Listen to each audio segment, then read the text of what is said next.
নমস্কার বন্ধুরা, অন্নপূর্ণা যোজনা নিয়ে আজকের এই ভিডিওতে একটা গুরুত্বপূর্ণ বিষয় আলোচনা করব। অনেকেই যারা ব্লক অফিস বা মিউনিসিপ্যালিটি অথবা বিভিন্ন সরকারি ক্যাম্পে অফলাইনে ফর্ম জমা দিয়েছিলেন এবং আবার ওনারাই যখন একইভাবে মোবাইল নাম্বার এবং ওই আধার নাম্বার দিয়ে অনলাইনে আবেদন করতে যাচ্ছেন বা অ্যাপ্লিকেশন করতে যাচ্ছেন, তখন দেখাচ্ছে একটা message, the Aadhaar number is already registered. অনেকেই এটা ভাবছেন যে এটা কোনো সমস্যা বা আবেদন বাতিল হয়ে গেল কি না, অথবা আবার নতুন করে আবেদন করতে হবে কি না, বা এরকম কেনই বা দেখাচ্ছে। চলুন সহজ ভাষায় বিষয়টা একটু বুঝে নিই। প্রথমে বলি, এই মেসেজটা দেখালেই যে আবেদন বাতিল এরকম কিন্তু নয়।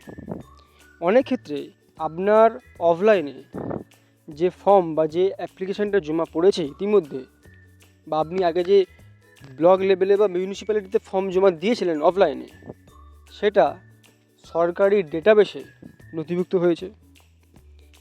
সেই জন্যই একই আধার নাম্বার দিয়ে আবার নতুন করে আবেদন করতে গেলে সিস্টেমে সেটি ডুপ্লিকেট হিসেবে শনাক্ত হচ্ছে বা আইডেন্টিফাই হচ্ছে। তবে এটাও মনে রাখবেন, সব ক্ষেত্রে একই কারণ নাও হতে পারে। কোনো প্রযুক্তি ক্ষেত্রে অর্থাৎ টেকনিক্যাল ইস্যু হতে পারে, অথবা কোনো ক্ষেত্রে ডেটা এন্ট্রির সমস্যার জন্য এটা হতে পারে। তবে ম্যাক্সিমাম ক্ষেত্রেই যেটা এখন প্রবলেম হচ্ছে ওটাই হবে। এখন প্রশ্ন হলো, অফলাইনে যারা আবেদন করেছেন তারা কি অনলাইনে স্ট্যাটাস দেখতে পারবেন? বর্তমানে অনলাইনে আবেদনকারীদের জন্য স্ট্যাটাস দেখা এবং আবেদনপত্র ডাউনলোড করার সুবিধা রয়েছে, যেটা আমি আগের ভিডিওতে অলরেডি আপলোড করে দিয়েছি।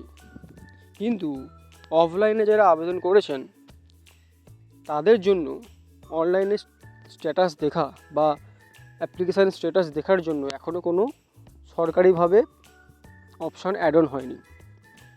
সেজন্য যদি আপনার স্ক্রিনে এরকম অপশান দেখায় this Aadhaar is already registered, তাহলে অযথা নতুন করে বারবার আবেদন করতে যাবেন না বা চেষ্টা করবেন না। তখন আপনার কাজ কী হবে? ব্লক অফিসে যান বা মিউনিসিপ্যালিটি অফিসে যান, বা যেখানে ক্যাম্প হবে বা ক্যাম্প হয়েছে ওখানে যান। ওখানে গিয়ে আপনার রিসিপ্ট কপিটা দিন, বা আপনার আধার নাম্বারটা দিন, বা আপনার মোবাইল নাম্বারটা দিন, দিয়ে ওনাদের কাছ থেকে আপনাকে স্ট্যাটাস জানতে হবে, অথবা আপনাদেরকে এর জন্য আপাতত ওয়েট করতে হবে। কারণ পোর্টাল এখনও পর্যন্ত ইমপ্লিমেন্টেশন হয়নি, মানে কোনো অপশান এখনও আসেনি, অথবা কোনো লিস্ট আসেনি। কতজন ভেরিফাইড, কতজন রিজেক্ট, কতজনের নাম পেন্ডিং, এরকম কোনো রকম লিস্ট আসেনি।